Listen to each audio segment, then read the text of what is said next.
So first test. So we're hot water into it, but this is the plastic, and this is one of the things what we're nervous about. It's not really healthy.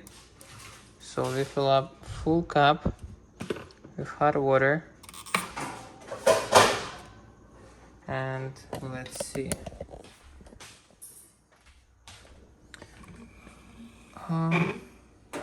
So we're not sure, how healthy it is. Have it in the plastic. Probably if it will be glass available, this version, that will be nice. Also about the cleaning, because we have glass cups and we have it clean it every week a lot with soda, baking soda. And this plastic, it may get dirty pretty soon.